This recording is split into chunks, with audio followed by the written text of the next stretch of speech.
सोचिए, साल है 1930s, जगह लंदन, और दांव पर लगा है पूरे भारत का भविष्य। 3 बड़ी बड़ी बैठकें बुलाई गईं, वादे हुए, उम्मीदें आसमान छू रही थीं। लेकिन जो कहानी इतिहास बनाने वाली थी, वो एक टूटे हुए वादे की दास्तां कैसे बन गई? तो आज की हमारी चर्चा इसी सवाल के इर्द गिर्द घूमेगी कि आखिर ऐसा क्या हुआ कि गोलमेज सम्मेलन मतलब राउंड टेबल कॉन्फ्रेंसेस, जो भारत को सेल्फ रूल की तरफ ले जाने का एक जरिया बनने वाला था, वो अपने अंजाम तक पहुंच ही नहीं पाया। देखिए, ये पूरी कहानी 3 हिस्सों में बनती है। 1930, 1931 और 1932। 3 साल, 3 कॉन्फ्रेंस और भारत की तकदीर का फैसला। तो चलिए जरा गहराई में चलते हैं और समझते हैं कि ये सब शुरू कहाँ से हुआ। उस वक्त माहौल उम्मीदों से भरा था, एक नए भारत का सपना जो देखा जा रहा था। तो देखिए, इसकी जड़ें जाती हैं साइमन कमीशन की सिफारिश तक। उन्होंने कहा कि भाई, एक कॉन्फ्रेंस बुलानी चाहिए जिसमें ब्रिटिश सरकार, भारत के नेता और जो रियासतें थीं, सब मिलकर बैठें और भारत के संवैधानिक भविष्य मतलब कॉन्स्टिट्यूशनल फ्यूचर पर कोई फाइनल फैसला लें। और इस उम्मीद की आग में घी डालने का काम किया लॉर्ड इरविन की मशहूर दीपावली घोषणा ने। तारीख थी 31 अक्टूबर 1929। उन्होंने साफ साफ कह दिया कि ब्रिटिश पॉलिसी का आखिरी मकसद भारत को डोमिनियन स्टेटस देना है, मतलब एक तरह से स्वशासन। अब इस एक वादे ने तो भारतीय नेताओं की उम्मीदों को जैसे पंख ही लगा दिए थे। लेकिन कहानी में एक बड़ा लेकिन था। जब पहला सम्मेलन शुरू हुआ ना, तो उसकी बुनियाद में ही एक बहुत बड़ी कमी थी। एक ऐसी दरार जिसने पूरी बातचीत को शुरू होने से पहले ही कह सकते हैं बेजान कर दिया। तो नवंबर 1930 से जनवरी 1931 तक ये बैठक चली और इसमें लोग तो कई आए थे। मुस्लिम लीग थी, हिंदू महासभा थी, रियासतों के राजे महाराजे थे और दलित वर्गों की आवाज बनकर डॉक्टर BR अम्बेडकर जैसे बड़े नेता भी यहाँ मौजूद थे। मगर एक बहुत ही बड़ी प्रॉब्लम थी। देश की जो सबसे बड़ी और सबसे असरदार पॉलिटिकल पार्टी थी, इंडियन नेशनल कांग्रेस, वो इस बैठक में शामिल ही नहीं हुई। और जाहिर सी बात है, कांग्रेस के बिना भारत के भविष्य पर कोई भी फैसला अधूरा ही रहना था। तो हुआ ये कि कांग्रेस के न होने की वजह से पहले सम्मेलन का कोई खास नतीजा नहीं निकला, मतलब वो बेअसर साबित हुआ। और ये बात लगभग तय हो गई थी कि इस बातचीत से कुछ हासिल नहीं होगा और एक और बैठक बुलानी ही पड़ेगी। तो पहले सम्मेलन के फेल होने के बाद अब स्टेज तैयार हो रहा था दूसरे सम्मेलन का।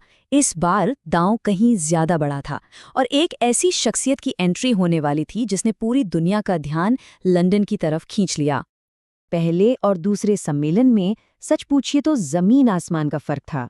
पहला सम्मेलन कांग्रेस के बिना और दूसरा सम्मेलन, उसमें कांग्रेस की तरफ से कोई और नहीं बल्कि खुद महात्मा गांधी लंदन पहुंचे थे।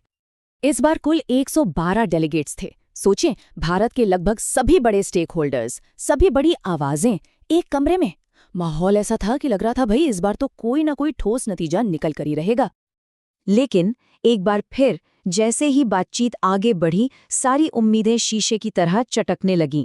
भारत के भविष्य को लेकर जो अलग अलग नजरिए थे, वो आपस में कुछ इस तरह टकराए कि एक जबरदस्त डेडलॉक, एक महान गतिरोध पैदा हो गया। और इस गतिरोध की जड़ में था सेपरेट इलेक्टोरेट्स, यानी सांप्रदायिक प्रतिनिधित्व का सवाल। एक तरफ थे डॉक्टर BR अम्बेडकर, जिन्होंने दलित वर्गों के लिए अलग निर्वाचक मंडल की पुरजोर मांग की, और दूसरी तरफ थे महात्मा गांधी, जिन्होंने इसका सख्ती से विरोध किया। उनका मानना था कि ऐसा करने से हिंदू समाज हमेशा के लिए बट जाएगा। और बस ये एक ऐसा मुद्दा बन गया जिस पर कोई बीच का रास्ता निकल ही नहीं पाया। नतीजा, दूसरा गोलमेज सम्मेलन भी बिना किसी नतीजे के पूरी तरह फेल हो गया। और ये जो सांप्रदायिक समस्या थी ना, इसका हल ना निकल पाना भारत के भविष्य पर एक बहुत लंबा साया डालने वाला था। तो गांधी जी 28 दिसंबर 1931 को भारत लौटे, खाली हाथ और बेहद निराश। और यहाँ पहुँचने के कुछ ही दिन बाद 4 जनवरी 1932 को उन्हें गिरफ्तार भी कर लिया गया। तो अब जब भारतीय नेता आपस में कोई सहमति नहीं बना पाए, तो ब्रिटिश सरकार ने कमान अपने हाथ में ले ली। उन्होंने कहा, ठीक है, अगर आप लोग तय नहीं कर सकते तो हम करेंगे। और उन्होंने भारत के भविष्य का अपना खुद का ब्लूप्रिंट तैयार करना शुरू कर दिया। और यहीं से सीधा रास्ता खुलता है गवर्नमेंट ऑफ इंडिया एक्ट 1935 का। देखिए कैसे। 1931 में कॉन्फ्रेंस फेल हुई। इसके बाद मार्च 1933 में ब्रिटिश सरकार ने एक व्हाइट पेपर निकाला, मतलब अपने प्रस्ताव रखे। फिर एक कमेटी ने 1934 में इसे मंजूरी दी और आखिरकार 1935 में ये एक कानून की शक्ल में सामने आ गया। तो चलिए एक नज़र में सारी ज़रूरी बातें दोहरा लेते हैं जो याद रखनी हैं। पहला सम्मेलन कांग्रेस नहीं थी। दूसरा सम्मेलन महात्मा गांधी शामिल हुए। सबसे बड़ा मुद्दा अलग निर्वाचक मंडल, अंबेडकर बनाम गांधी। एक छोटी सी कामयाबी क्या थी? NWFP और सिंध को नए प्रांत बनाने की घोषणा हुई। और इन सब का अंतिम नतीजा क्या निकला? Government of India act 1935। तो कुल मिलाकर कहानी ये है कि गोलमेज सम्मेलन बातचीत से हल निकालने की एक ऐतिहासिक कोशिश जरूर थी, लेकिन इसका अंत हुआ एक ऐसे संविधान में जिसे आम सहमति से बनाने की बजाय भारतीयों पर एक तरह से थोप दिया गया। और ये जो आम सहमति की कमी थी ना, यही आने वाले सालों में भारत के लिए एक बहुत बड़ी चुनौती बनी। हम लॉजिक लैडर इंस्टीट्यूट की टीम है और हमारा मकसद है सभी प्रतियोगी और स्कूल परीक्षाओं के लिए सबसे अच्छी स्टडी मटेरियल मुहैया कराना। अगर इस तरह की और भी जानकारी भरी चर्चाएं अच्छी लगती हैं तो लाइक, शेयर और सब्सक्राइब ज़रूर करें। और हाँ, कोई भी सवाल या सुझाव हो तो कमेंट सेक्शन में बताने में बिल्कुल भी झिझके नहीं।